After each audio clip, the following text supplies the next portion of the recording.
네, 소개받은 전병곤입니다. 이번 세션은 통일연구원 세션입니다. 오늘의 주제는 한반도 비핵 평화 번영을 위한 인도 태평양 전략이고요. 잘 아시다시피 작년 말에 한국 정부는 자유 평화 번영의 인도 태평양 전략을 발표를 했고요. 지금 구체적인 실천 방안들을 강구 중에 있습니다.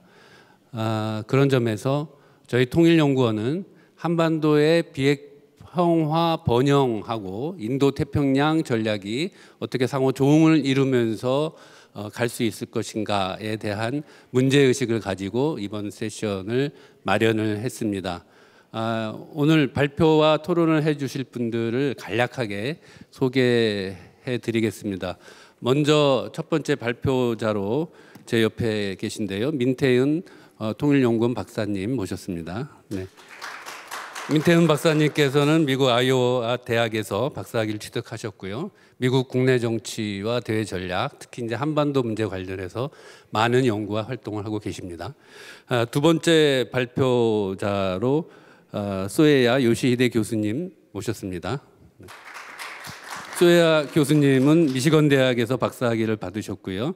일본 게이오 대학에서 32년간 교수로 재직하시면서 일본의 대외 전략, 또 동아시아 국제관계 등에 관해서 많은 연구와 활동을 하신 원로학자이십니다. 그래서 이번에 특별히 모셨습니다. 네, 그러면은 이제 토론자 네 분을 소개해 드리도록 하겠습니다. 첫 번째 토론자는 김정 북한대학원 대학교 교수님이십니다. 네, 김정 교수님은 예일대에서 정치학 박사를 받으셨고 비교정치, 또 동아시아 국제관계 등에 관해서 많은 관심을 갖고 연구를 하고 계십니다. 오늘 좋은 토론 또 기대가 됩니다. 네. 두 번째 토론자로 꽁코이 박사님을 모셨습니다. 꽁코이 박사님은 중국 상하이 국제문제연구원 사회과학원에서 박사학위를 받으셨고요. 상해 국제문제연구원 아태연구센터 부소장을 맡고 계십니다. 오늘 특별히 한반도 문제에 관해서 잘 알고 계시고요. 특별히 이제 중국의 입장에 관해서 좋은 의견을 주실 줄 믿습니다. 네.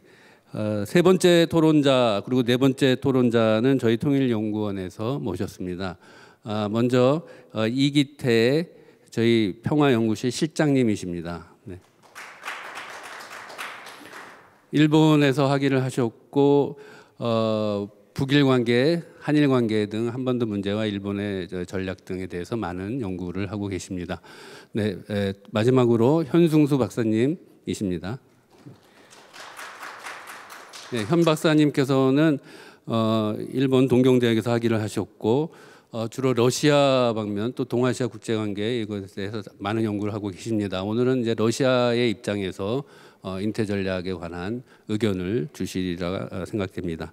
네, 그러면은 세션을 시작을 할 텐데요. 시간이 많지 않은 관계로 좀 저는 가능하면은 시간을 관리하는 데 역할을 집중하도록 하고요.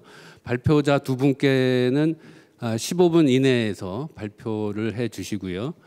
발표를 다 들은 후에 토론자 네 분의 토론을 듣도록 하겠습니다. 토론자께서 역시 한 7, 8분 이내로 7, 8분 내외로 토론을 해 주시고요. 기회가 되면은 플로어에서 또 의견을 받거나 질문을 받아서 다시 그 발표자 분들께 혹은 또 다른 토론자분도 상관없습니다만 다시 발언할 수 있는 기회를 또 드리도록 이렇게 하겠습니다. 그러면은 순서대로 먼저 민태은 박사님께 마이크를 넘기도록 하겠습니다. 네, 부탁드립니다. 안녕하세요. 통일연구원의 민태은입니다.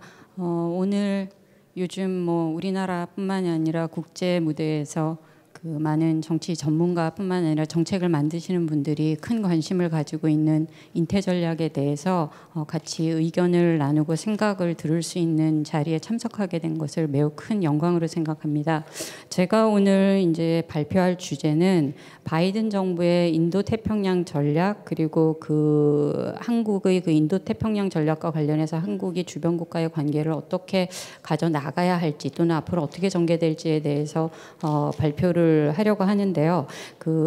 혹시 뭐 자료를 가지고 계신 분들은 자료를 보시면 될 것 같아서 제가 뭐 발표 시간도 이렇게 많지가 않고 해서 저는 오늘 바이든 정부의 인태 전략에 대한 평가와 전망, 보다 구체적으로 한미일 관계, 북핵 문제를 중심으로 말씀드리고자 합니다. 미국은 우리가 이제 모두 잘 알고 있고 잘 알려진 바와 같이 인태 전략이라는 지역 전략 하에서 대중 견제를 강화하고 있는데 뭐 사실 지금 현재 미국의 인태 전략은 지역 전략이라고 하기보다는 거의 글로벌 전략이라고 할 수 있는데, 최근 일본 히로시마에서도 G7 회의가 있었고 거기에서 참가국들이 뭐 미국과 함께 현재 미국을 중심으로 강화되고 있는 국제적인 어떤 글로벌 연대 강화는 중국과의 어떤 디커플링이 아니라 디리스킹이다. 다시 말해서 중국을 뭐 배제하거나 제외하려고 하는 것이 아니라 중국으로 인한 국제 질서의 위험을 감소시키는 것이다라고 강조했지만, 저는 뭐 개인적으로 그걸 뭐라고 부르든지 간에 지금 미국의 대중 정책의 본질이 중국 견제임은 뭐 분명하다라고 판단하고 있습니다. 그리고 뭐 적어도 디리스킹을 위해서 많은 분야에서 디커플링을 이라는 걸 수단으로 쓰고 있다라고 저는 뭐 개인적으로 보고 있습니다. 그래서 이러한 바이든 정부의 인태 전략 하에서 먼저 한미 관계가 어떻게 될지 뭐 여러 전문가분들이 여러 측면에서 말씀드릴 수 있을 것 같은데요. 저는 오늘 어떤 면에서 여러분하고 생각을 좀 나누고 싶으냐면, 저는 이 미국의 인태 전략 하에서 한미 협력이 강화되더라도 한미가 인태 전략 하에서 추구하고자 하는 이익의 차이에 대한 관점, 어떤 목표의 어떤 차이점을 줄이는 게 쉽지 않을 것이다라는 점을 말씀드리고 싶습니다. 일단 미국은 인태 전략서를 들여다보면 2022년에 발표한 미국의 인태 전략서를 들여다보면 안보와 관련해서 한반도의 중요성을 더 강조하고 있습니다. 다시 말해서 경제 분야에서의 한국과의 협력도 강조하고 있지만 실제로 전략서상에서는 안보와 관련한 내용들을 많이 쓰고 있는데, 실제에서는 지금까지 미국이 한국과의 협력에서 이렇게 어떠한 행보를 보였느냐를 보게 되면 경제에 더 집중된 모습을 보이고 있다고 말씀드릴 수 있을 것 같습니다. 물론 뭐 바이든 정부 들어서고 우리도 새로운 정부가 들어서면서 한미훈련 재개와 강화라든지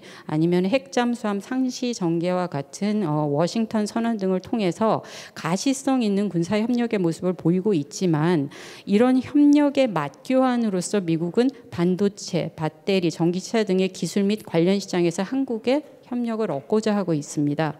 그리고 또한 뭐 안보의 문제에 있어서도 미국은 인태 전략 하에서 중국 견제에 방점이 있는 반면에, 그러니까 다시 말해서 미국은 대중 견제라는 큰 틀 하에서 한미 동맹을 강화하고 북한 문제도 그 틀 안에서 다루고 있다라고 할 수 있습니다. 다시 말해 이제 북한 문제가 미국의 큰 대외 정책 틀에서 하위 순위라는 건데, 사실 이게 꼭 뭐 바이든 정부의 인태 전략 하에서만 그랬다라고 보기는 좀 어려울 것 같습니다. 미국은 그간에서도 사실 지역 안보 차원에서 북한을 이제 쭉 보아왔고, 동북아 지역 안보 차원에서 최근은 이제 패권 약화로 인해서 더욱 어떤 북한 문제에 대한 관심이 줄고 있지만, 한국은 여전히 안보에 있어서 북한과 북핵 문제 해결에 방점을 두고 볼 수밖에 없는 어떤 지정학적인 또는 여러 가지 어떤 정치적인 제약이 있다라고 말씀드릴 수 있겠습니다. 그리고 저는 이러한 방점 차이가 경제 분야에서 미국이 중국을 충분히 앞서거나 또는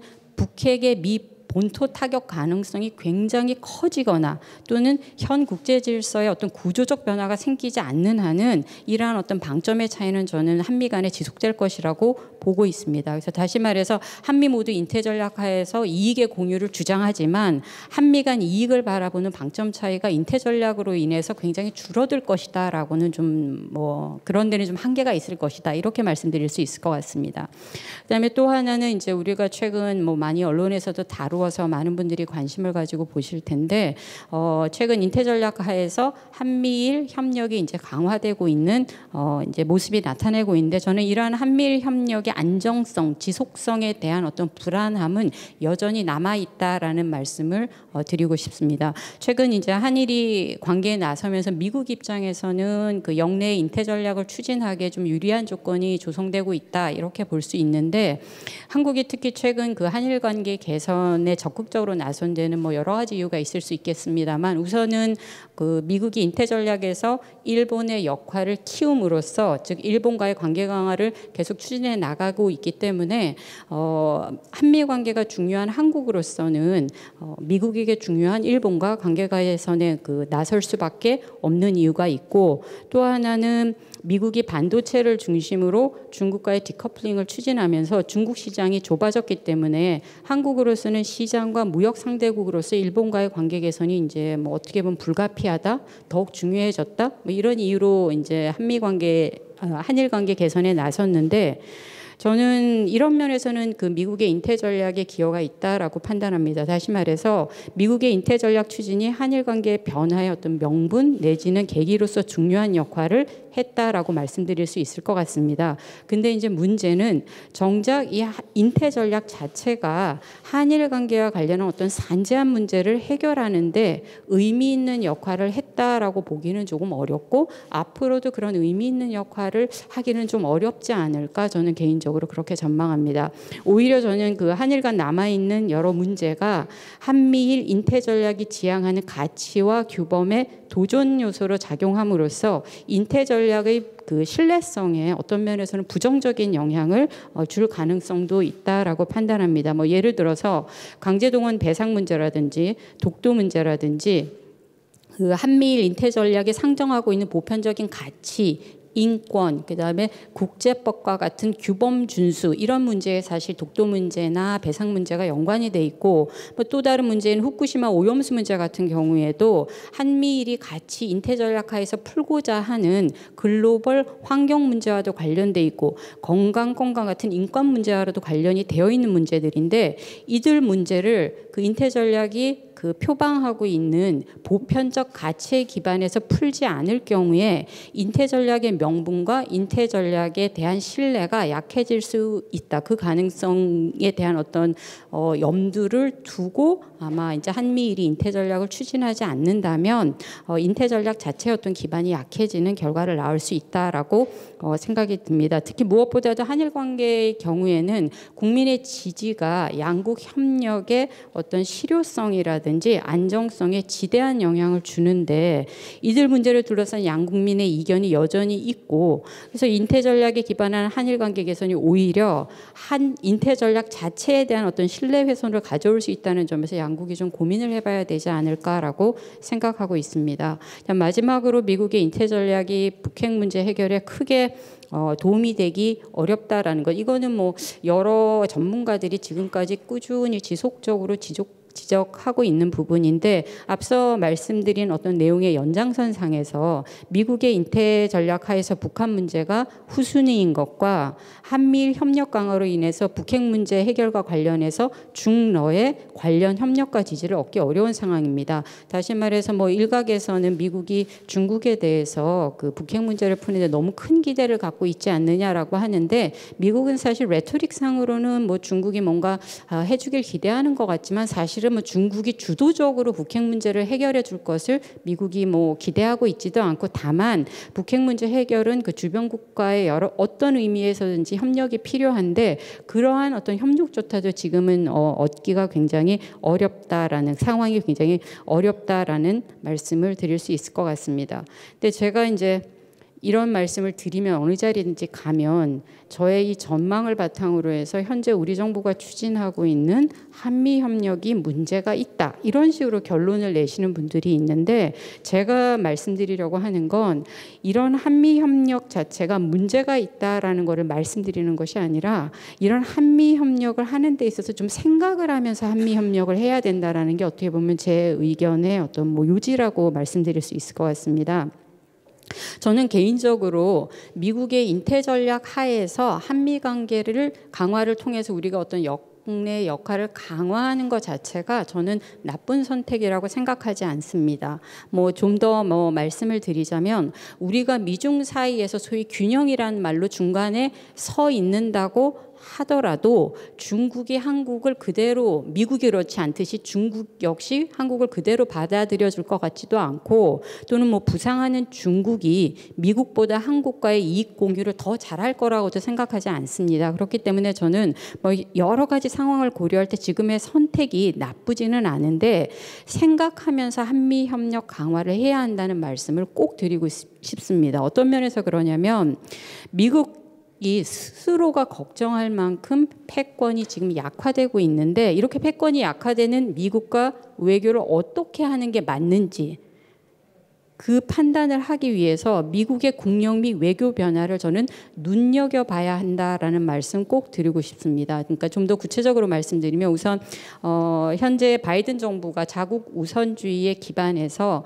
실익을 추구하고 패권 강화를 추구하는 것이 신냉전 구조를 추구하는 게 아니라는 점을 유념했으면 좋겠다라는 말씀드립니다. 즉 결과적으로 신냉전 구조가 나올 수는 있겠으나, 미국이 지금 하려고 하는 건 어떤 구조적인 신냉전을 꼭 추구하겠다라는 것이 아니라 철저히 자국 우선주의에서 실익을 추구하고 있다라는 것. 따라서 한국이 신냉전 논리에 스스로를 가두지 않아야 한다라고 저는 생각합니다. 연장선상에서 한미관계 강화라는 틀에 갇혀서 한국의 외교 선택지를 너무 좁히지 않아야 된다라는 말씀 드리고 싶습니다. 또한 우리가 미국과 관련해서 생각해 봐야 될 게, 미국이 인태 전략 추진을 하는 가장 중요한 이유로 말하고 있는 중국으로 인한 미국의 패권 지위 약화에 대한 그 불안감 해소가 도대체 언제 될지, 해소되기는 될지, 그리고 미국이 어느 시점이 그 시점이라고 판단할지 등을 생각하면서 한미 관계에 우리가 투자를 해야 된다, 또는 한미 관계를 이끌어 나가야 된다라는 말씀 꼭 드리고 싶습니다. 그다음에 또 하나 우리가 반드시 생각해 봐야 될 거는, 우리 한국이 북핵 문제나 그다음에 한일 간 남아 있는 문제를 해결하지 않은 채 진행되고 있는 현재 어떤 그 인태 전략 하에서의 한미 관계 강화의 엔드 포인트가 도대체 어디냐라는 걸 생각하면서 한미 관계를 저는 추진해야 한다라는 말씀도 꼭 드리고 싶습니다. 그래서 동시에 이러한 어떤 그 미국이 그 국력이나 아니면은 어떤 그 인태 전략 추진의 과정이나 변화도 지켜봐야 되지만, 저는 동시에 한국도 한국 스스로의 어떤 위상 변화에 주목해야 된다라는 말씀 드리고 싶습니다. 뭐 이제 많은 분들이 말씀하시는 것처럼 향상된 위상에 걸맞는 한국이 이제 향상된 위상에 걸맞게 미국의 그 목소리, 한국의 목소리를 내야 한다, 뭐 이런 말씀들을 많이 하는데, 저는 반대의 경우도 생각해 봐야 된다라고 생각합니다. 뭐냐 하면, 한국은 그 지정학적 위치도 있고, 그다음에 그 북핵 문제도 아직 남아 있고, 그다음 미국이 한반도에 대해서 펼치고 있는 정책과 미국이 일본에 대해서 펼치고 있는 어떤 정책의 대외 정책의 차이로 인해서 우리가 일본처럼 외교의 선택 공간이 넓지 않습니다. 게다가 일본 같은 경우에는 패권 정당이 지배하고 있기 때문에 한국과는 달리, 어려움이 없는 건 아니지만 당내 팩션이 있기 때문에 어렵지는 않지만, 그래도 한국은 더욱더 어떤 정당 간 갈등이라든지 지지 정당에 따른 어떤 국민 여론이 어떤 대외 정책과 관련된 여러 가지 어떤 갈등 요인들을 내포하고 있기 때문에 여러 가지 생각할 변수들이 훨씬 많습니다. 근데 제가 그럼에도 불구하고 이런저런 자리에 가서 그 미국과의 관계도 잘 하고 있으면서 러시아, 중국과의 관계도 잘 이어나가는 일본한테 배워야 된다, 이런 얘기를 많이 하는데, 저는 거기에 보태어서 한 가지 더 우리가 일본에게 배울 것이 있다라고 생각합니다. 그건 뭐냐면, 1970년대하고 80년대 일본이 급속한 경제 성장을 할 때 일본이 미국과 무역 및 환율에서 갈등, 거의 전쟁이라고 표현될 만큼 갈등을 겪었다는 것. 다시 말해서 미국이 일본을 견제했었다라는 사실도 기억해야 하고, 그 후에 일본이 쇠퇴해가면서 그 미일 관계도 그 쇠퇴와 궤를 같이 했다는 것. 최근에 다시 좀 강화되기 이전에 저는 한국의 영향이 커지면서 미국과 대등한 협력이 가능해지지만 그만큼 마찰도 생길 수 있다라는 점을 꼭 유념해야 한다라고 생각합니다. 그리고 최근 높아지는 한국의 역량이 무한히 성장하지 않을 수 있다라는 것. 그럼 그때도 우리가 어떤 한미 관계를 단단하게 가져갈 수 있는지, 그리고 만약에 그때도 한미 관계를 단단히 가져가는 게 한국에서 중요하다면 그런 경우에도 한미 관계를 단단히 하기 위해서는 우리가 미국과의 협력을 어떻게 해야 하는지에 대해서 굉장히 어떤 다방면에서의 어떤 한미 관계 고민이 필요하다라는 말씀 드리면서 제 발표를 마치도록 하겠습니다. 네, 감사합니다. 민태윤 박사님께서는 바이든 정부의 인도 태평양 전략과 한국의 주변국 외교 전망을 주제로 해서 발표를 해주셨는데요. 미국의 인도 태평양 전략의 지역적 범위 그리고 배경, 현황, 특징 등을 잘 정리를 해주시는 한편 한국의 그 입장에서 어떻게 이것을 잘 만들어 나갈 수 있을 것인가에 대한 여러 가지 다양한 논쟁들을 오히려 문제 제기를 해 주심으로써 많은 이후에 논의를 하는데 많이 활성화가 될 것 같습니다.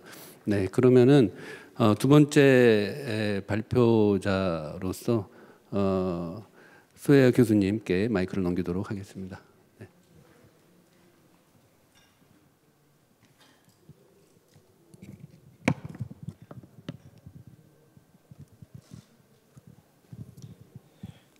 Thank you very much, Professor John, for your chairship. And Dr. Min finished her presentation 30 seconds short of the given 15 minutes. Very beautiful time management. I would like to follow that practice. And first, I'd like to thank Kinu, Tongil Yongguan, for kindly inviting me back to this Jeju Forum. I used to be a regular attendant, but this practice has broken because of COVID-19 for a few years, and very happy to be back. And one finding of mine coming through Seoul, in fact, to Jeju, was less and less Koreans are wearing masks compared to the Japanese, and even on the plane. I was one of the very few, but which is very comfortable, and I hope you would influence us on this as well. Well, regarding the topic, when the Japanese talk about this, Indo-Pacific strategy of Japan, almost everybody alludes this to the leadership of Prime Minister Abe, and I think as far as we are concerned, and that is true. And but my interpretation of this, initiative,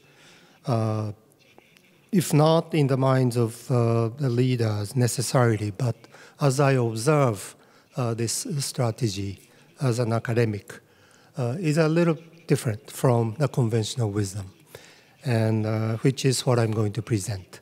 So I'm not. My presentation is not the sort of explanation of the so-called Japanese strategy necessarily. My interpretation of what is presented as Japanese strategy as to the Indo-Pacific. And the index, the origin, Prime Minister Abe. And the second point to me is very important, and not many people recognize this.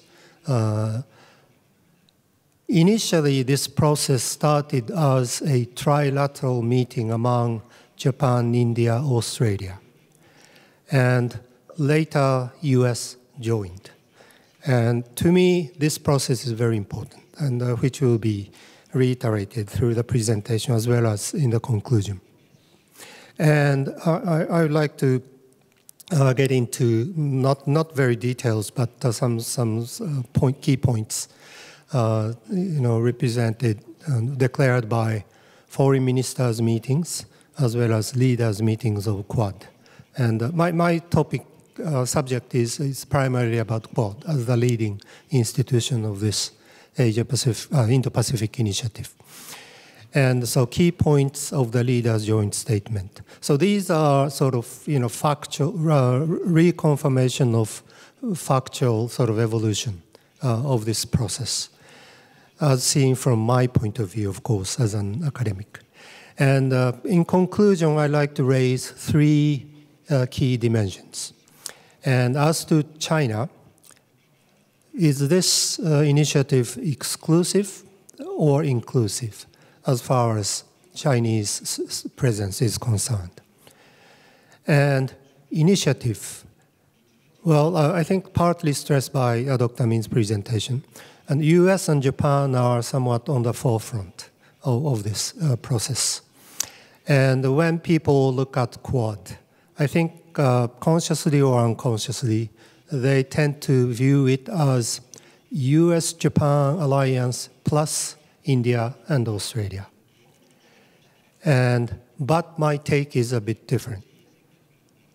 If you change these perspectives a little bit into, from US-Japan plus India-Australia into Japan, India, Australia plus US. How you look at this framework may become a little different. And I think this perspective shift is very important when we talk about expansion of Quad, particularly potential membership of South Korea, for instance. If this is US, Japan plus India, Australia, Korea, I think Korea may take it a little harder. But if you look at this as Japan, India, Australia plus US, Korea joining this framework would mean Korea, Japan, India, Australia plus US. And my argument is substance is a little bit closer to this. And even though what mass media talks about and the dominant perception of many people might be the first sort of perspective, I think intellectually this should be a very important endeavor to try to think differently. And this leads to the third point of possibility of an extended Quad, sort of making this framework a little bigger in a much bigger regional context. And well, I would not take much time. I mean, when Prime Minister Abe tried to develop this concept, I think the main point had to do with the invitation of India into the new sort of regional concept. And we all know that India's relationship with the US are a little different from that of Japan as well as South Korea. India inclines towards more so-called independent strategic positioning. And we are reconfirming this by looking at India's responses to Russian invasion of Ukraine, right? And so invitation of India does not necessarily mean that Abe tried to bring India into the orbit of US-Japan alliance, which is an impossible task from the beginning. I think this should be very much obvious, for many years. But Abe wanted to bring India into the picture. I think this is the most important initiative of Abe's. And of course, Abe had China in mind in one way or another. But India's position vis-a-vis China is also somewhat complex. It's a member of the Shanghai Cooperation organization. And it tried to maintain sort of autonomous position, even in US-China strategic competition. And so Abe, in his initially 2007, in the first administration, this is his speech in the Indian Parliament. And the second more important initiative came from his attendance to TICAD 6 in Kenya. And he presented a bigger picture, even including Africa. So this is the initial sort of stage of the evolution of this concept as far as the Japanese involvement initiative is concerned. And from trilateral to Quad, I mean chronologically, this is the fact, and I personally believe this is very important, but not many people pay attention to this, very unfortunately, from my point of view. First, Japan, Australia, India trilateral dialogue by senior officials. This is administrative vice ministers level. Took place in New Delhi in June 2015. And second bi-ministerial meeting happened in Tokyo the next year. And the third, Japan, Australia, India trilateral meeting happened in Canberra in 2017. And this evolved into the Quad sort of senior officials meeting, mostly as side events of ASEAN's initiatives, annual ASEAN initiatives. And, before that, the fourth dialogue in New Delhi. So at about the same time, Japan, Australia, India, US consultation on the Indo-Pacific started as a side event of ASEAN meetings. So they are holding this annually. And so mostly they are preparing preparing agenda for leaders' meetings, foreign ministers' meetings, and leaders' meetings. So second Quad conference among senior officials, and the third conference, and so forth. And then first foreign ministers meeting happened in New York as a side event of the General Assembly meeting of United Nations in September 2019. And since then, there have been 6 foreign ministers meetings up until March this year. And there are 4 rounds of summits, leaders meetings until May this year. And this will continue. And so this has become an established process and institutions of Quad consultations. And key points in the joint leader statement, for instance, in May last year, the point which is important from my point of view is the second paragraph, which is the Quad is committed to cooperation with partners in the region who share the vision of free and open Indo-Pacific, reaffirm our unwavering support for ASEAN unity and centrality, and for the practical implementation of blah, blah, blah. So ASEAN centrality, unity and centrality. And I'm sure everybody is aware that ASEAN hates to be pushed into the sort of hard decision to choose between China and the US. And this ASEAN inclination is reflected in almost all ASEAN statements about its role and place in the Asia-Pacific as well as the Indo-Pacific. So Quad leaders respect this. And some people tend to think this is somewhat cosmetic, but I really don't think so. There is important substance to this when we think about what Quad and the Indo-Pacific would mean for the entire region. And the key points of the leaders' statement, they start with talking about global issues, where Chinese participation, cooperation is critical. COVID-19, global health security, and climate change. And infrastructure, climate, cybersecurity, emerging technologies, Quad fellowship to young generations, and space and maritime domain awareness. So, in conclusion, I have only 2 minutes. Maybe I can finish. Inclusive or exclusive? I would say hybrid. But the important point is not much elements of power politics, if you look into the substance of cooperation. And ASEAN centrality, expansion of partners beyond the Indo-Pacific. And Europe is now getting into this picture because of Russian invasion of Ukraine recently. And cooperation on global agenda is there. Economic competition and security, unfortunately, this may be directed against China.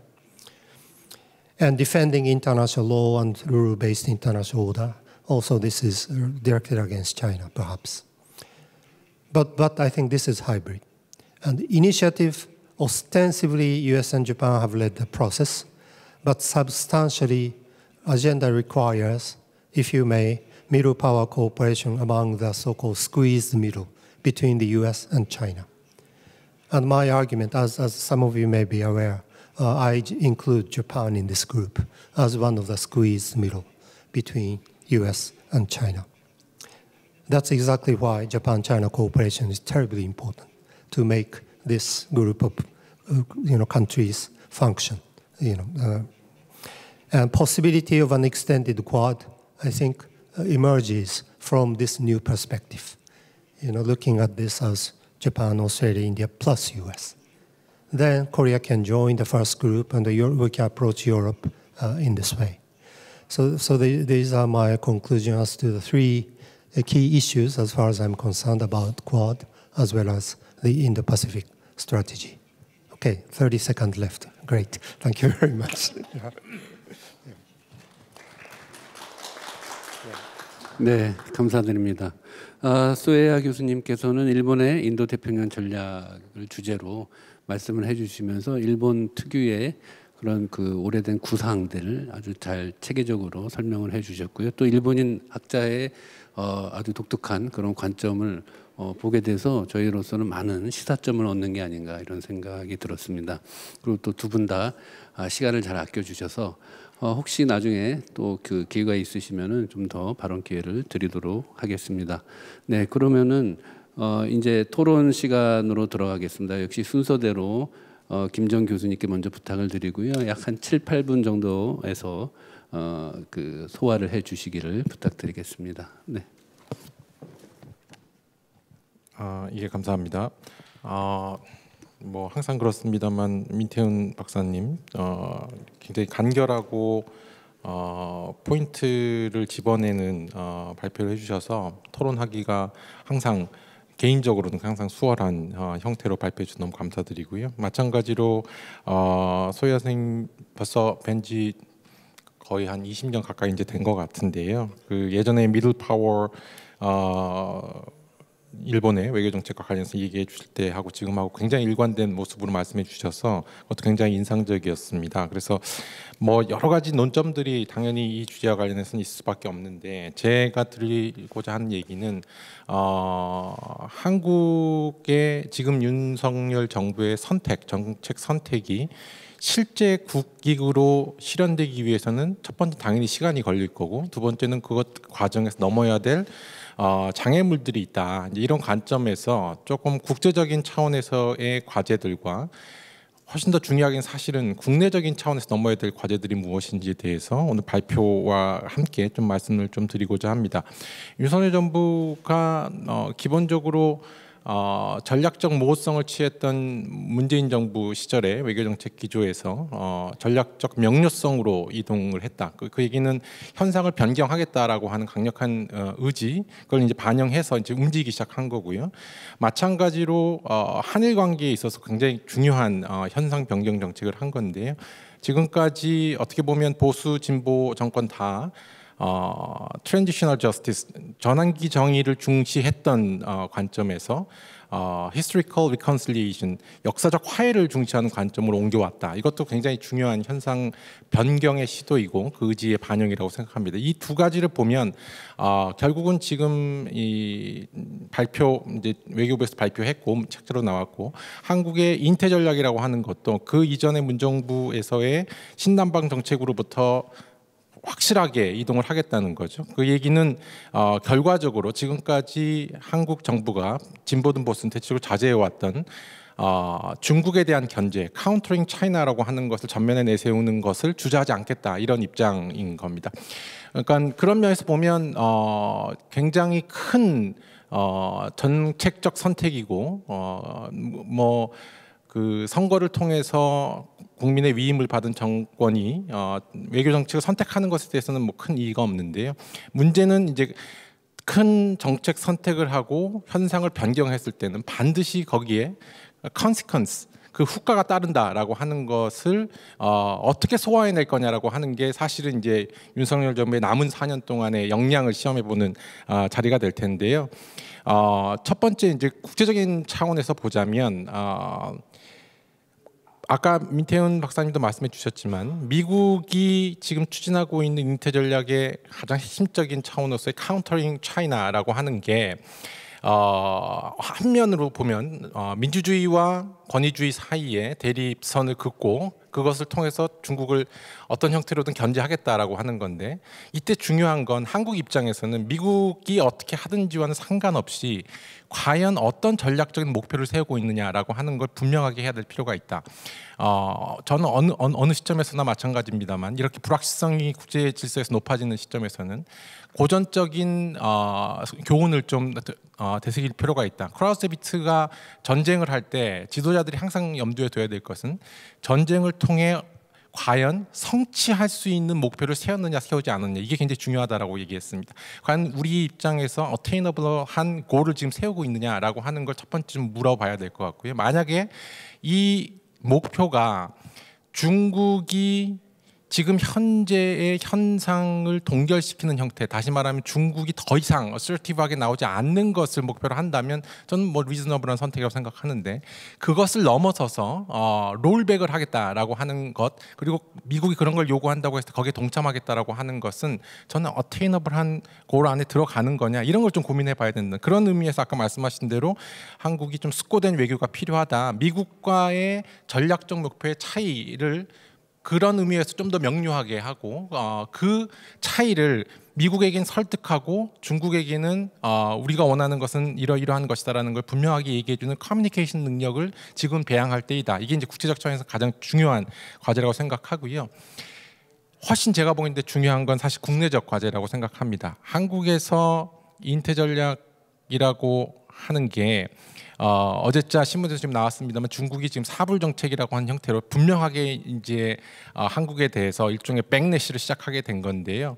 잘 아시다시피 한국은 안보 정책이 국내 여론을 분열시키는 쟁점입니다. 북핵뿐만 아니라 중국에 대해서 어떤 식으로 대응할 건지에 대해 아직까지 국민적 합의의 수준이 낮은 상태인 거죠. 이건 일본과 비교해 보면 상당히 큰 차이가 있는데, 일본은 94년에 사회당이 몰락한 이후로 대체적으로 보수적인 차원에서의 안보 정책에 대한 합의 이슈가 이미 형성돼 있기 때문에 뭐 지금 방위비를 2% GDP 2% 높인다라고 하는 것에 대해서도 큰 이견 없이 지금 흘러가고 있는 겁니다. 다만 한국은 국내적 차원에서의 조건이 매우 다릅니다.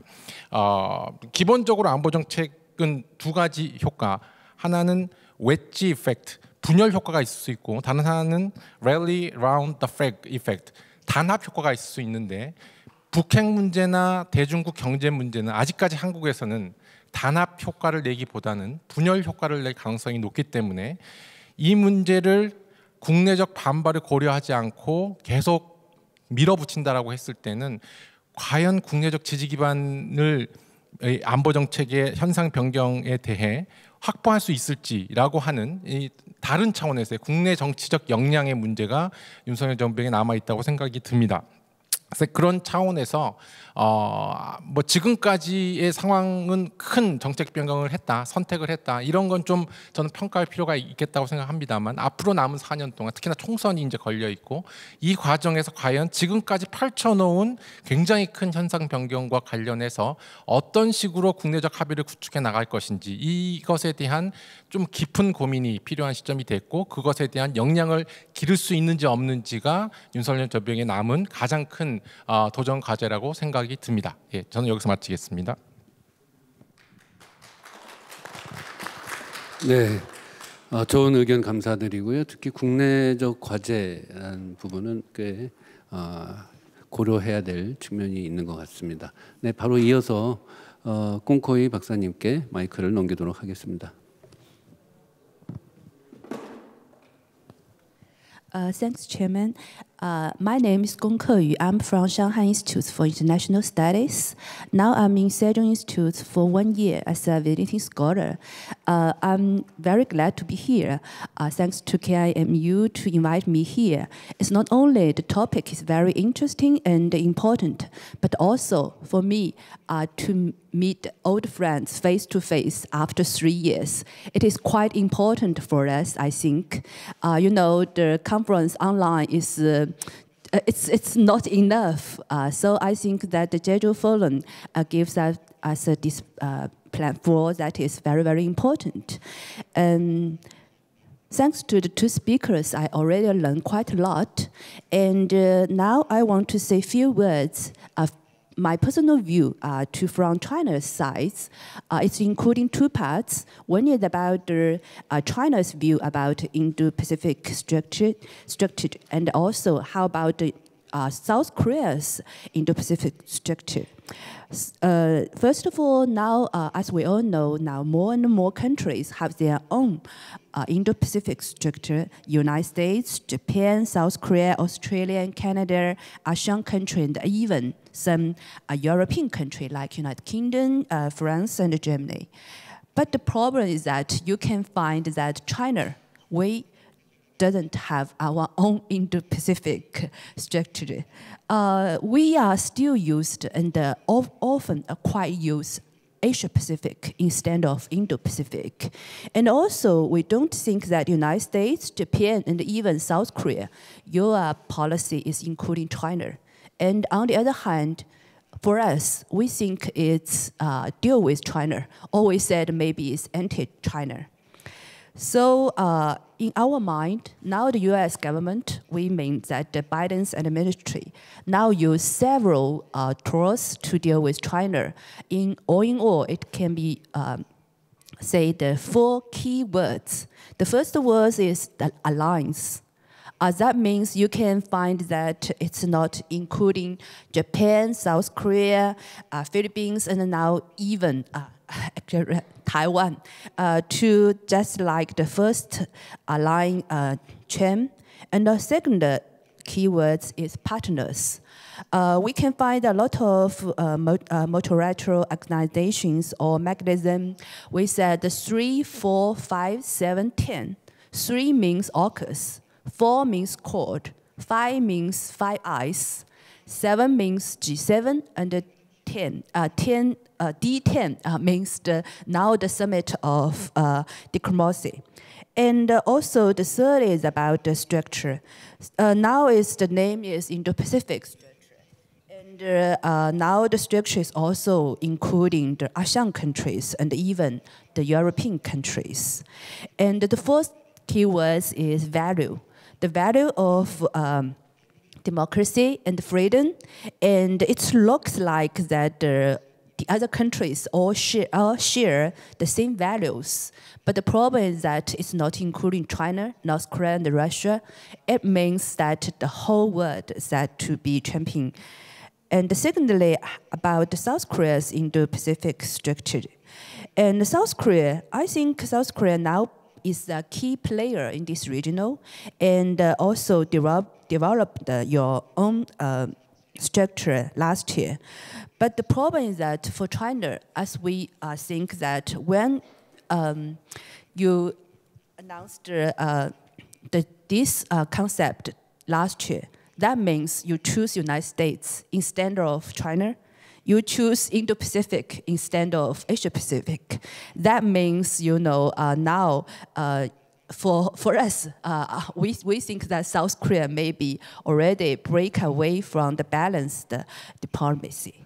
So in my mind, that South Korea's Indo-Pacific structure now, I mean the Yun government is close to so-called global structure, since it's also include African countries.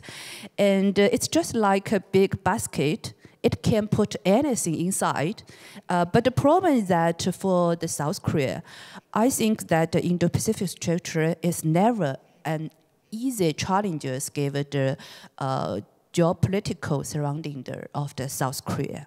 So from China's side, we now think that South Korea is now in the United States lead a small group to anti-China and also anti-North Korea. That means, maybe sooner or later, it's just like Asia-Pacific NATO. So the problem, I mean, the biggest challenger for the Yun government sooner or later will be how to balance or how to develop relation with China. And also, I really don't know what is agenda that the Yun government to deal with China. So when we look at the Yun government's Indo-Pacific structure last December, we can find that only a few words about China. One is about China is also mentioned twice. One is about China is a key partner. The other is the ROK Japan-China trilateral corporations. So the most important thing for us is also the Taiwan issues. Taiwan issues is our core interests. So the problem is that China will be very, very sensitively if South Korea say too much about the Taiwan issues. So all in all, from our side, we still think that we should find a new way, a win-win-win for all the countries surrounding, and to this regional peace and stability. And we still need dialogue, mutual trust, economy, interdependence, and also the peace and the stability for this regional. I think this is also why the Jeju forums are focused on every year. So in the end, I will ask two questions to the two speakers. The first question to the Professor Yoshihide from Japan actually is two small questions. I really want to know from the Japan side, how about the South Korea's roles in Indo-Pacific? I mean that, you know, it's quite interesting that now South Korea is not a member of Quad. So do you think that South Korea will also join the Quad sooner or later? The second question about the G7. I heard about that South Korea is eager to be the G7 plus, that means G8. So the problem is that, you know, it seems like that Japan is not so willing to see, since Japan is the only Asia country in G8. So how about Japan's views about it? The second question is for the Professor Min. You mentioned about South Korea's foreign policy towards neighboring countries, but not say too much about China.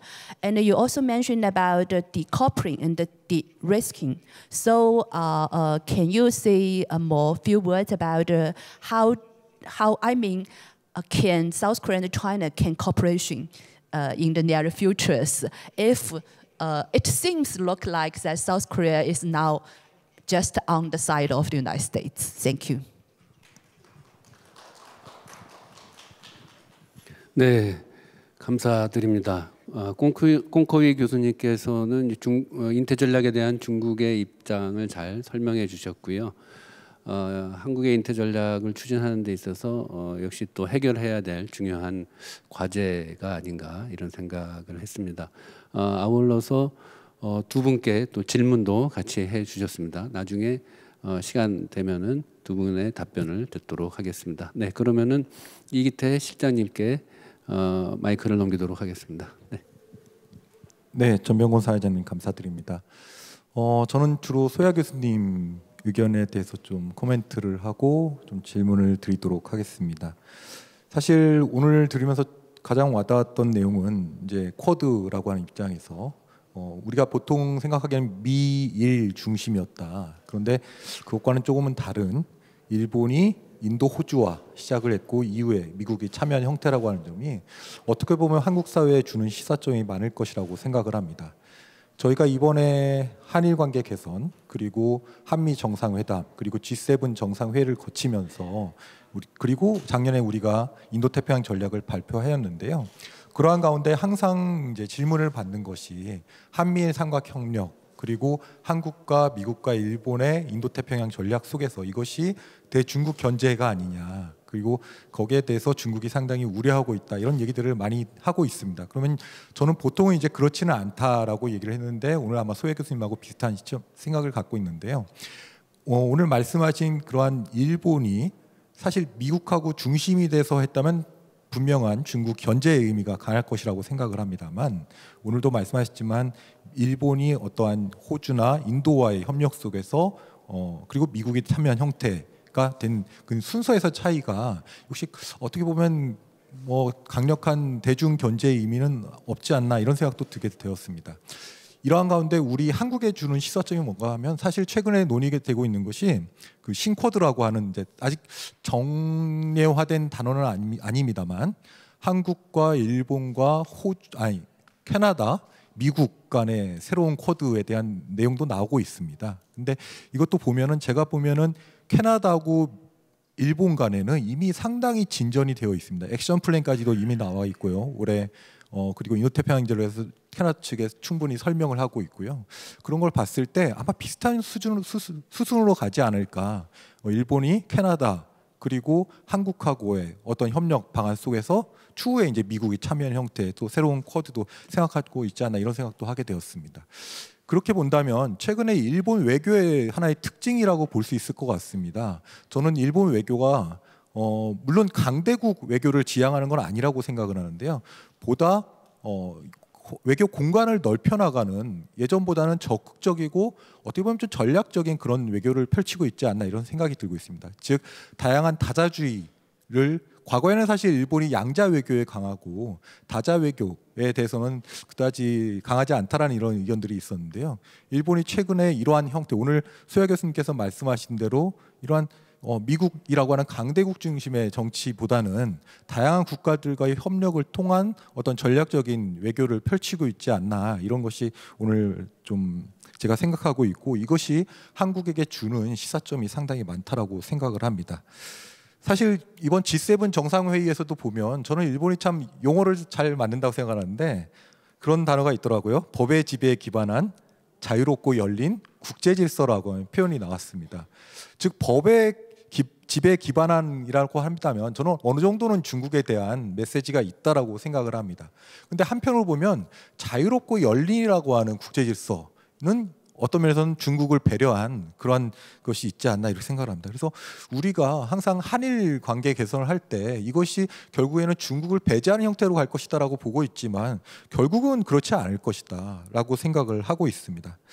그러한 가운데 제가 한 가지 좀 질문을 드리고 싶은 거는 이제 약간 군사적인 안보적인 측면인데 역시 비판하는 쪽에서는 한일 간의 어떠한 군사 어제 발표된 중국의 4가지 그런 입장도 그렇습니다만 한일 간의 군사 안보 협력에 대한 한국 내 우려가 상당히 많이 있습니다. 이것이 대중국 견제용이 아니냐 이렇게 얘기를 하고 있고요. 저는 물론 이제 대북 대응이 가장 큰 목적이라고 생각합니다만 한일 간의 어떤 군사 협력 이것이 전통 안보가 아니면 비전통 안보건 간에 어느 정도 수준까지 가능할 것인지 여기에 대해서 좀 여쭤보고 싶고요. 그 다음으로는 한국과 일본의 인태 전략이 이제 나왔습니다. 인태 전략이 나왔는데 저는 사실은 약간은 뭐라고 해야 될까요? 과거에는 한국이 일본과 경쟁 관계를 항상 생각했다고 봅니다. 신남방 정책도 그렇고 우리가 어떤 새로운 분야, 그러니까 일본은 50년대부터 이미 아세안에 대해서 상당한 영향력을 발휘해 왔는데 한국이 후발주자로서 이제 들어가면서 뭔가 하려다 보니까 사실 할 게 없습니다. 일본이 상당히 많은 걸 하고 있었는데 우리가 항상 생각하는 건 일본이 하지 못하는 다른 걸 우리가 하겠다. 항상 그러한 감각에서 하고 있었는데요. 저는 이제는 여기 토론문에도 써놨습니다만 어떤 협력 관계도 중요하지만 코디네이션, 조정 관계도 상당히 중요할 거라고 생각을 합니다. 한국과 일본이 함께 나아갈 수 있는 방향. 즉 우리가 일본과는 다른 경쟁하려고 노력하기보다는 일단은 인정하고 일본이 그동안 구축해 놓은 그런 노하우나 이런 것들을 인정한 가운데 한국이 일본과 조정 과정을 거쳐가지고 함께 나아갈 수 있는 분야를 찾아보는 것이 좋지 않을까라고 이렇게 생각하고 있는데 그러한 가운데 과연 한일 간의 이제 인태 전략이 서로 발표가 됐는데 어떠한 협력 방향이 있을 것인지 여기에 대해서도 한번 여쭤보고 싶고요. 마지막은 제가 첫 번째도 말했습니다. 대중정책이 꼭 견제는 아닌 것 같다 이런 측면에서 혹시 일본의 대중정책 오늘도 발표를 하셨습니다만 일본의 대중정책이 혹시 우리 한국에서 논의되고 있는 그런 중국에 대한 견제나 이런 것에 대해서 뭔가 주는 시사점이 혹시 있는지, 일본만의 그런 대중 정책이 어떤 것이 있는지, 그리고 우리 한국에 어떤 시사점을 줄 수 있는지에 대해서 한번 좀 말씀해 주시면 감사하겠습니다. 네, 저도 발표자들과 똑같이 30초 남겨놨습니다. 네, 감사합니다. 예, 감사합니다.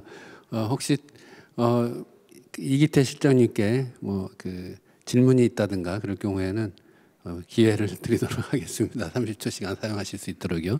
네, 그럼 마지막으로 현 박사님께 부탁드리겠습니다. 네, 소개받은 통일연구원의 한승수입니다. 그 작년에 9월에 제주 포럼이 있었을 때는 주제가 저희 통일연구원에 주어졌던 주제가 이제 우크라이나 전쟁과 관련된 것이고, 그래서 이제 러시아를 전공으로 하는 제가 이제 발표를 하고, 오늘 발표를 해주셨던 민태현 박사님께서 이제 미국의 입장에서 또 보는 우크라이나 전쟁에 대한 여러 가지 또 의견들을 주셨었는데요. 그리고 나서 이제 1년이 아직 채 지나지 않은 상황인데, 잘 아시겠습니다만 이미 국내적으로도 우크라이나 전쟁에 대한 관심은 상당히 적어졌잖아요.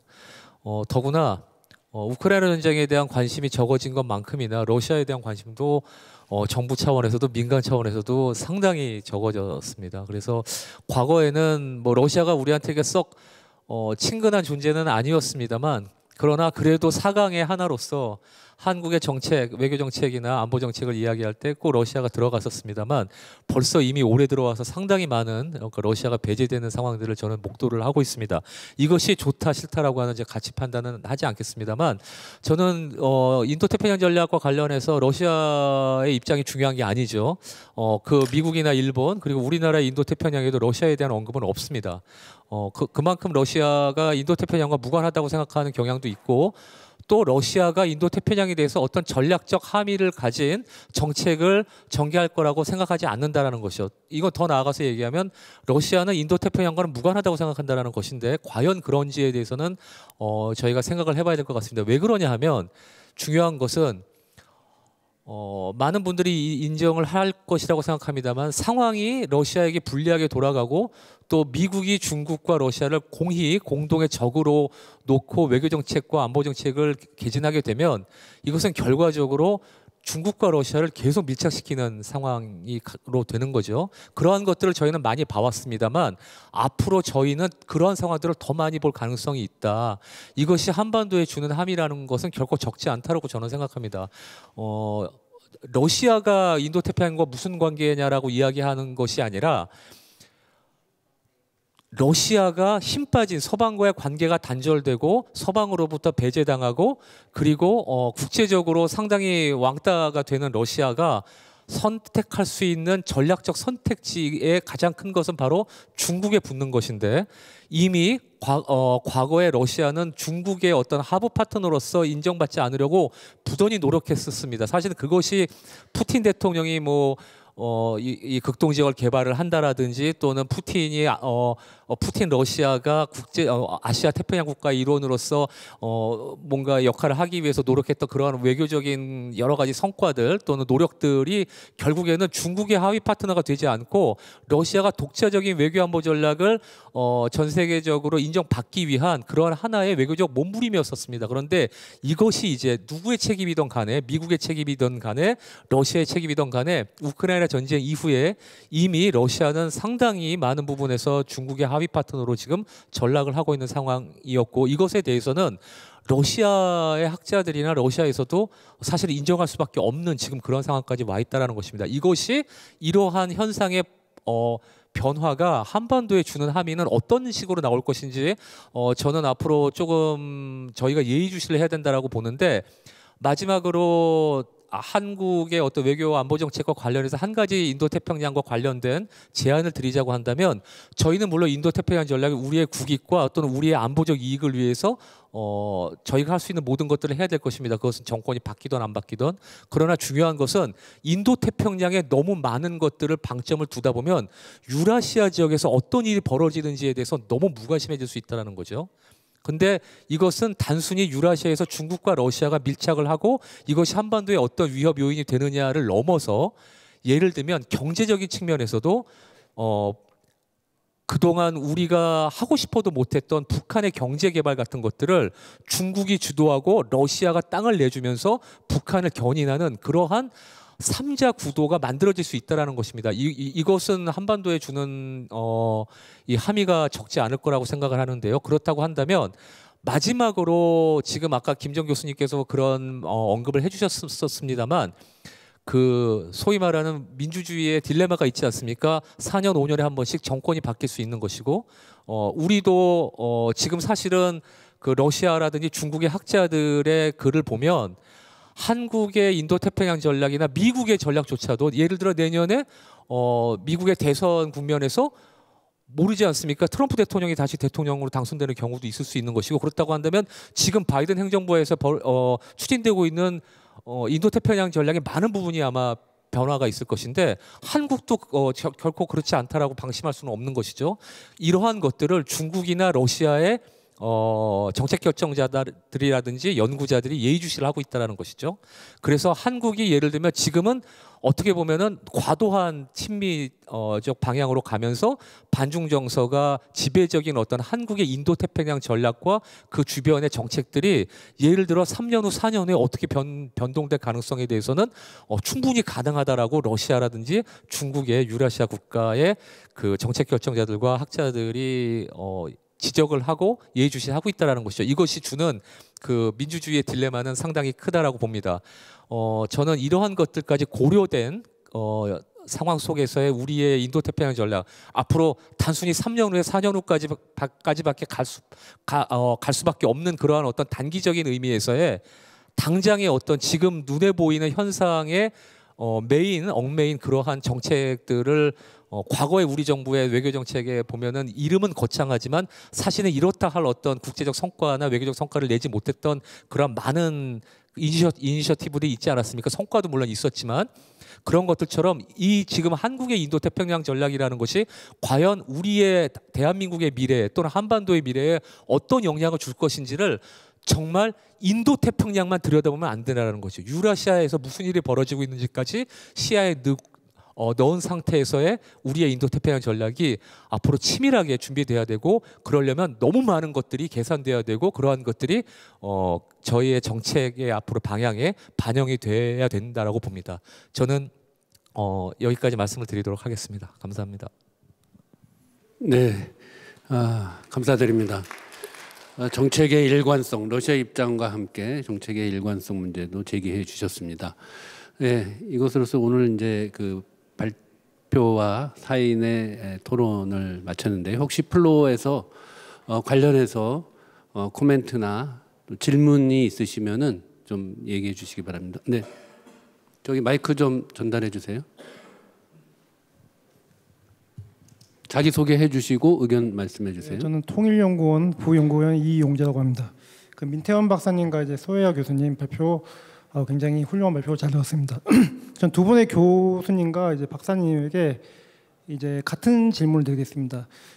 한국과 이제 일본은 이제 인태 전략 자체가 중국을 견제하거나 배제하는 것이 아니고 특히 이제 미국과의 협력이 이제 중국을 견제하거나 배제한다는 것을 의미하지 않는데 이제 한번 한중 관계가 이제 나쁘고 중일 관계 나쁜 관계에서 미국과 이제 협력 자체가 중국을 배제하는 전략으로 이제 인식될 수가 있는데 이것을 어떻게 구분할 것인지 이제 질문드리겠습니다. 왜냐하면 이제 김정 교수님께서도 이제 아까 비슷한 코멘트 해주셨는데 한국 정부도 그렇고 일본 정부도 그렇고 이게 인태 전략 참가에서 이것이 이제 미국과의 협력이 중국을 배제하거나 견제하는 전략이 아니라는 인식을 이제 중국에게 심어주는 것이 인태 전략의 성공의 관건이라고 생각하기 때문입니다. 그래서 이런 것에 대한 구체적인 방안이 무엇인지 여쭙겠습니다. 네, 발표자 두 분께 말씀드렸고 준비를 하시는 동안에 혹시 또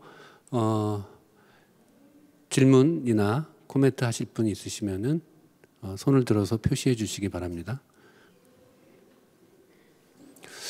없으시면은 제가 뭐 한 가지 저 꽁코이 교수님께 한 가지 왜냐하면 또 이렇게 오셔서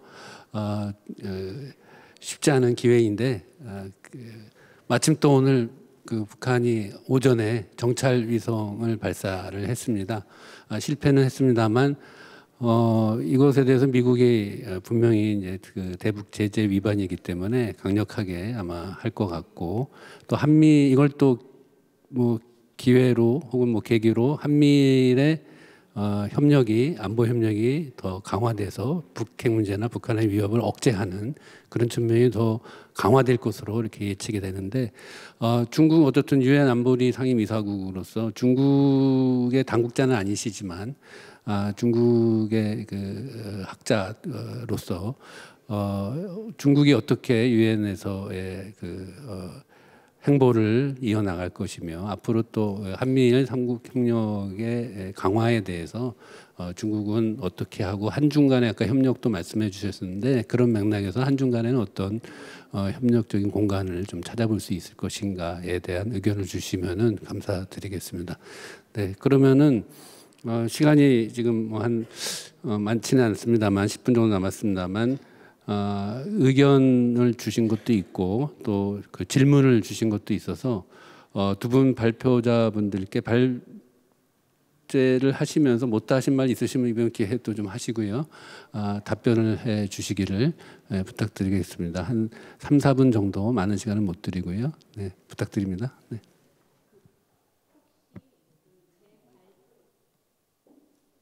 혹시 그 제 발표 프레젠테이션을 다시 띄워주실 수 있으면 띄워주시면 고마울 것 같고요. 일단 그 제가 이게 준비되는 동안에 그 플로어에서도 나왔고 아까 군거의 그 박사님께서도 질문 주셨던 한중의 협력이 그럼 어떻게 가능하냐? 뭐 플로어에서의 질문을 요약하자면은 그 중국에 대한 그러니까 미국이 말하기를 디리스킹이지 디커플링은 아니다 이렇게 얘기를 했는데 그렇다 그러면 중국을 견제하지 않고 중국을 인클루시브하게 그 흡수해서 어떻게 한중 협력을 할 것이냐라는 질문으로 요약될 수 있는데. 저는 일단은 아까도 말씀드렸지만 미국이 그거를 뭐라고 부르든 디리스킹으로 부르든 디커플링으로 부르든 그게 기본적으로 미국이 중국에 대해서 취하고 있는 스탠스의 변화는 아니라고 생각합니다. 특히 미국이 경제적으로나 군사적으로 왜 그렇게 중국을 견제하느냐는 미국의 인태전략서에 명확하게 워딩이 들어가 있어요. 뭐냐면 중국이 경제력의 부상을 바탕으로 영내 특히 힘없는 국가들을 압박함으로써 국제 질서의 변화를 시도하는 것을 미국이 좌시하지 않겠다라고 명확히 못 박았다라는 얘기는 다시 말해서 기본적으로 인태 전략이 추구하고 있는 것이 중국 배제가 됐던 뭐 견제가 됐던 위험 관리가 됐던 중국에 대한 위기 의식의 바탕을 두고 있다라는 겁니다. 적어도 이렇게 계속 미국이 하는 한에서는 뭐 아주 지금 척치고 있지는 않아요. 뭐 전쟁을 하는 건 아니니까 국제사회에서 저희도 중국하고 여러 분야에서 여전히 협력을 하고 있고 미국도 뭐 기타 다른 협의체를 통해서 뭐 단절을 수교를 하고 단절해가지고 안 하는 거 아니니까 하고는 있지만 미국이 중국에 대해서 전 중국도 마찬가지라고 생각합니다. 각자의 핵심 이익이라고 생각하는 데서 양보하지 않는 한은 한국이 어떤 뾰족한 수를 내놓는 게 미중이 그렇게 저는 뭐 케어할 것 같지도 않고 우리가 그런 어떤 국제적인 어떤 기조를 바꿀 수 있을 것이라고 생각하지 않고 제가 이 첫 번째 페이지를 띄우는 이유는 왼쪽에 보이는 인도-패시픽 스트래티지 이렇게 돼 있는 게 미국의 인태전략서 표지고 오른쪽이 프랑스 인태전략서 표지입니다. 제가 이걸 띄웠던 이유 중에 하나는 뭐냐 하면 기본적으로 인태에 대한 이해가 국가마다 조금씩 다르다는 건데 아까 현 박사님께서는 유라시아를 무시한다 그러는데 여기 파란색 보시면은 인태 전략에서 유라시아가 포함이 되어져 있습니다. 그 다음에 제가 이거를 보여드린 건 왜 보여줬냐면 기본적으로 윗동네도 다 포함하는데 차이가 프랑스 거에는 미국의 서해안이 없어요. 그러니까 오히려 프랑스 이 얘기는 뭐냐 하면 인태 전략을 바라보는 어떤 지정학적으로는 지역적인 용어도 지금 프랑스 즉 유럽 국가하고 미국하고 같지 않다라는 건 이 개념 자체가 지금 국제 무대에서 태동하고 있기 때문에 앞으로 변화의 가능성이 많은데 저는 변화의 가능성을 어느 쪽으로 보냐면 이 인태 전략의 개념의 고착화 쪽으로 더 봅니다. 왜냐하면 아까도 뭐 김정 교수님도 말씀하셨는데 역사 과거에서 배워야 한다라고 했는데 아시아라는 용어가 아시아 태평양으로 될 때 아시아 태평양이 다시 인도 태평양으로 될 때 패권국이 그 지정학적 용어를 그 바꿔갈 때 그 용어를 받아들이지 않는 다른 강대국들이 있었어요. 또는 그 나라를 좋지 않게 생각하는 사람들. 근데 이 규범이나 아니면 가치나 용어라는 게 이 내면화, 인터널라이즈 된다라는 게 굉장히 무서운 게 아시아 이후에 아시아 태평양이라는 용어가 한 20-30년간 자리 잡히고 쓰여졌고 다시 인도 태평양이랑 용어로 바뀌어가는 과정이 너무나 흡사하기 때문에 저는 아마 이것이 어떤 전략의 지정학적 전략 개념으로 아마 세계인 글로벌 마인드 안에 이제 들어갈 거라고 생각을 하고 있기 때문에 우리가 생각하는 것처럼 한중 관계나 만약에 미중 관계가 나아지려면 미국의 일방적 양보나 중국의 일방적 양보나 또는 한국이 그 안에서 균형을 잡는다고 저는 이게 해결될 문제는 사실 아니라고 생각합니다. 그래서 만약에 저한테 이걸 어떻게 해결할 수 있느냐라고 여쭤보신다면 아마 그거를 제가 대답할 수 있다면 어딘가 가 있을 것 같거든요. 근데 제가 한 가지 말씀드릴 수 있는 건 중국도 그렇고 우리도 그렇고 굉장히 국내 어떤 여론 관리를 굉장히 잘해야 된다라는 점 말씀드리고 싶습니다. 저희 통일연구원에서는 통일인식 조사라는 걸 해서 다음 주에 제가 결과가 나오기 때문에 공식적으로 뭐 이제 말씀드리는 게 굉장히 어렵지만 한국인들 마음속에서 중국을 위협으로 인식하고 그러니까 호감도는 올라가는데 희한하게 위협으로 인식하는 거는 여전히 굉장히 커요. 그 다음에 일본이 한국 문제에 대해서 사과하지 않는 거에 대해 반감은 굉장히 크지만 중국이나 북한의 위협에 맞서기 위해서 한일이 군사동맹을 해야 된다라는 거에 굉장히 긍정적인 지지도가 높게 나온다는 거예요.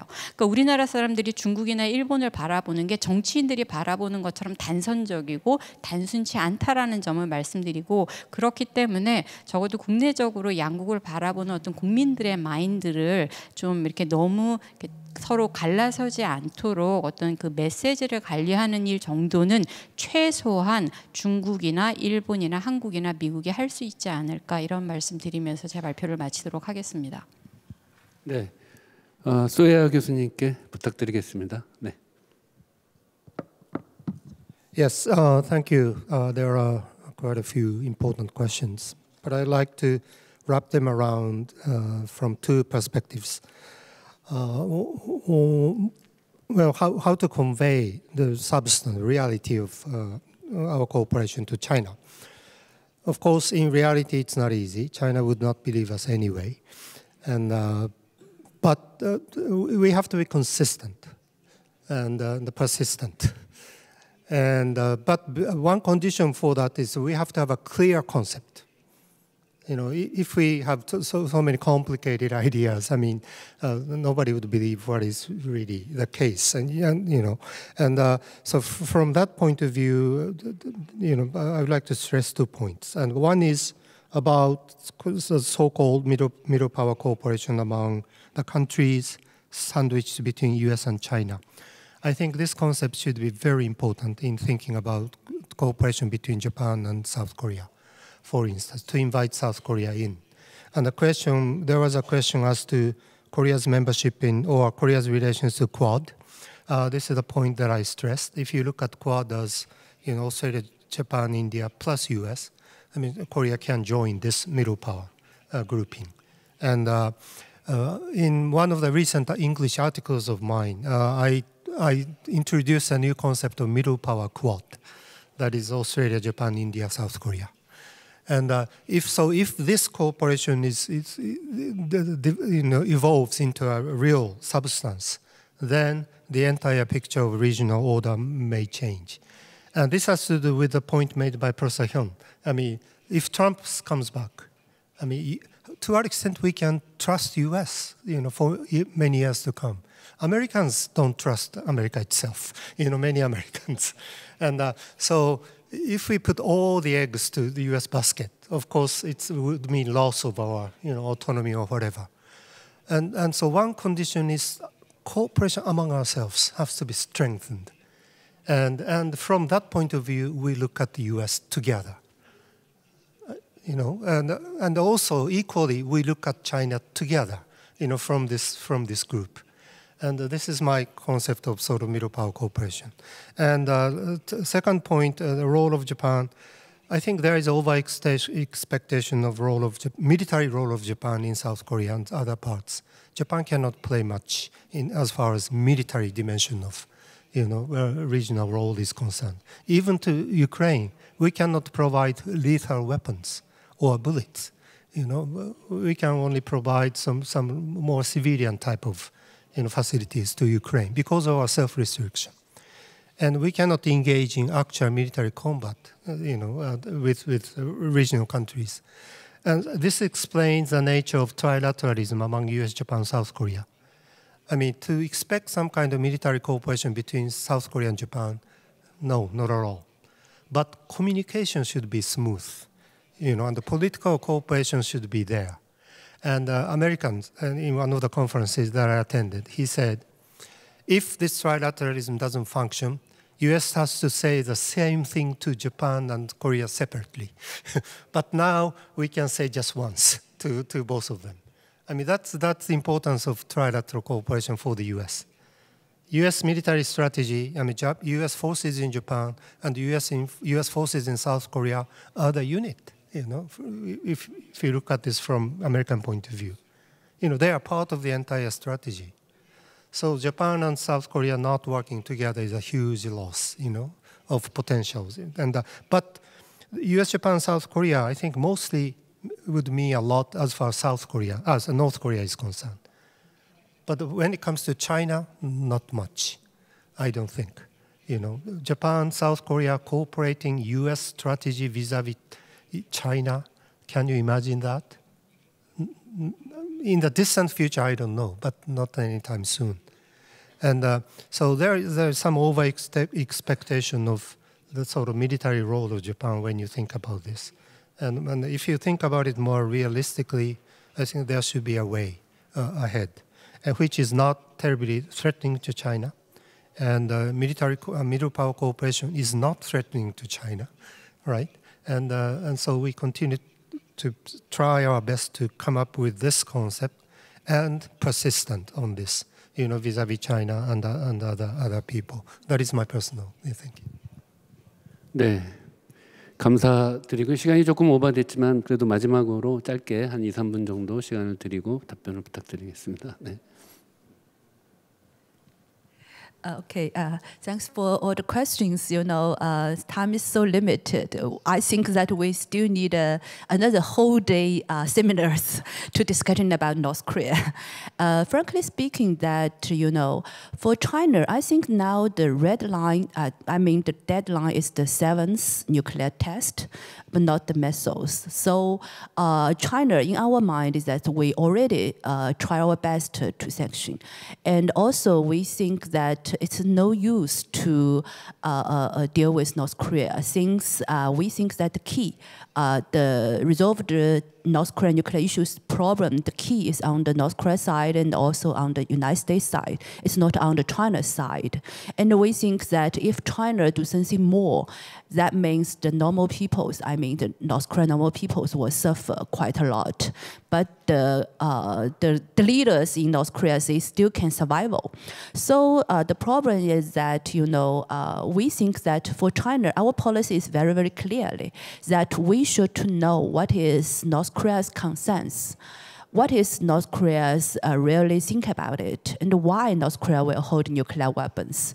To say it's very sadly that it seems looks like North Korea will never give up nuclear weapons. So now the problem is that for the crisis management or something else, and also about the question about the Sino-Arctic relations, about how to improve, I think that it's needed more time to deep discussion in the near future. But to say a few words, very important, that it means that the President Yoon cannot say too much about Taiwan issues. If President Yoon say too much about Taiwan, I think that our top leaders will not trust South Korea, and it's quite difficult to improve the relation with South Korea. Thank you. 네, 이것으로 예정된 저희 통일연구원 세션을 마치도록 하겠습니다. 오늘 두 분의 발표자와 네 분의 토론자 수고해 주셨고요. 감사를 드립니다. 네, 박수로서 마치도록 하겠습니다. 네. 그리고 참여해 주신 모든 분들께 아울러서 또 감사드립니다. 네, 수고하셨습니다.